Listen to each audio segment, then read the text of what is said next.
என் அன்பு குழந்தையாகிய நீ என்னிடம் மனம் விட்டு பேச வேண்டும் என்று ஆசைப்படுகின்றாய்.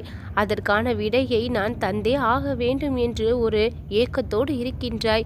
விடை தெரியாமல் தவித்து கொண்டிருக்கும் உனக்கு அந்த விடைக்கான பாலமாக என்னுடைய சச்சரித்திர புத்தகம் உனக்கு அமைகின்றது. உன்னுடைய மனதில் என்னை நினைத்து கொண்டு உன்னுடைய பிரச்சனைகளை எல்லாம் மனதிற்குள் ஒன்று விடாமல் சொல்லிவிட்டு அந்த புத்தகத்தை திறந்து மனம் உருகி நீ தேர்ந்தெடுக்கக்கூடிய அந்த பக்கத்தை படிக்கும் பொழுது, அந்த அத்தியாயத்தை தொடர்ந்து படித்து முடிக்கும் பொழுது அந்த அத்தியாயத்திலேயே உனக்கான விடையை நான் தந்தருளுகின்றேன். உன் மனதில் இருக்கக்கூடிய குறைகளுக்கும் உன் மனதில் இருக்கக்கூடிய கேள்விகளுக்கும் விடையாக அந்த புத்தகம் அமைகின்றது. என்னுடைய கதைகளும் லீலைகளும் மக்களுடைய துன்பங்களை போக்கக்கூடியது, அவர்களுடைய வாழ்விற்கு வழிகாட்டக்கூடியது. என்னுடைய ஆசீர்வாதங்கள் நிறைவு பெற்ற நீ ஒவ்வொரு நாளும் மனதிற்குள் என்னோடு பேச விரும்புகின்றாயா? சாய் சச்சரித்திரம் புத்தகத்தின் மூலமாக ஒவ்வொரு பக்தர்களுடைய மனக்கேள்விக்கும் நான் பதில் கொடுத்து கொண்டு இருக்கின்றேன். உன்னிடம் நீ பேச வேண்டும் என்று விரும்பினால் மனமுருகி என்னை நினைத்து கொண்டு அத்தனை பிரச்சனைகளையும் சொல்லிக்கொண்டு உனக்கு எதற்கான பதில் கிடைக்க வேண்டும் என்று நினைக்கின்றாயோ ஆழமாக மனதில் நினைத்து கொண்டு ஒரு புத்தகத்தை எடுத்து படித்துப்பார். நானே தோன்றி அதற்கான விடையை உனக்கு கூறுகின்றேன். உன்னோடு பேச நானும் விரும்புகின்றேன் என் குழந்தையே. அனுதினமும் உன்னோடு பேச நானும் ஆசைப்படுகின்றேன். ஒவ்வொரு நாளும் உன்னை சுற்றி சுற்றி வந்து கொண்டும் இருக்கும் நான்.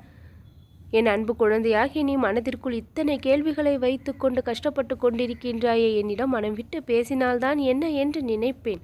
அதற்கான வழியை இன்றைய தினம் கூறியிருக்கின்றேன். தவறாமல் பின்பற்றி உனக்கான பதிலை தெரிந்து கொள். தடை ஏதும் இல்லாமல் உன்னுடைய வாழ்க்கையின் லட்சியங்களை குறிக்கோள்களை நீ அடைய வேண்டுமானால் தடையாக இருக்கக்கூடிய விஷயங்கள் எல்லாம் விலக வேண்டும். தடையில்லாத வாழ்க்கையை உனக்கு நான் கொடுக்க வேண்டுமானால், எல்லையற்ற இன்பம் உனக்கு கிடைக்க வேண்டுமானால் என் மீதான முழு பக்தியும் நம்பிக்கையும் உனக்கு எல்லையற்ற இன்பத்தை விரைவிலேயே கொடுக்கக்கூடும். சந்தோஷங்கள் பல உன்னுடைய வாழ்க்கையில் சேருவதற்கும் உன்னுடைய விருப்பங்கள் எல்லாம் நிறைவேறுவதற்கும் இந்த பாபாவினுடைய துணை என்றென்றும் உன் வாழ்க்கையில் நிரம்பி வழியும். எத்தனை கஷ்டங்களை நீ இச்சமயம் கொண்டிருந்தாலும் அத்தனை கஷ்டங்களில் இருந்து உன்னை விடுவிக்க என்னால் முடியும் என்கின்ற பொழுது உனக்கு எதற்காக கவலை? கவலை ஏதும் கொள்ளாதே என் குழந்தையே. உன் கண்ணீரை துடைக்க என் கரங்கள் இருக்கின்றது. உன்னை நான் கவனிப்பாக பார்த்து கொண்டிருக்கின்றேன். ஒரு பொழுதும் உன் நம்பிக்கையை வீணாக்காமல் உன்னுடைய வாழ்க்கையை நான் வளப்படுத்தி காண்பிப்பேன். என்னுடைய துணை உன்னுடைய வாழ்க்கையில் அதிகமாக இருக்கும் பொழுது கவலை ஏதும் வேண்டாம். கண் திறந்து உன்னை நான் என்றோ பார்த்திருக்கின்றேன். அற்புதங்களை எல்லாம் திகட்ட திகட்ட இனி உன்னுடைய வாழ்க்கையில் கொடுத்து கொண்டே இருப்பேன். கஷ்டப்பட்ட நீ இனி மகிழ்ச்சி அடைவாய். வறுமையில் வாழ்ந்த நீ இனி செழிப்போடு வாழ்வாய். துரதிர்ஷ்டங்கள் அனைத்தும் உன்னை விட்டு விலகும் என் குழந்தையே. அதிர்ஷ்ட வாசல் உனக்கு என் கரங்களால் திறந்து வைக்கப்படும். உன்னுடைய திறமை எதுவும் வீண் போகாது.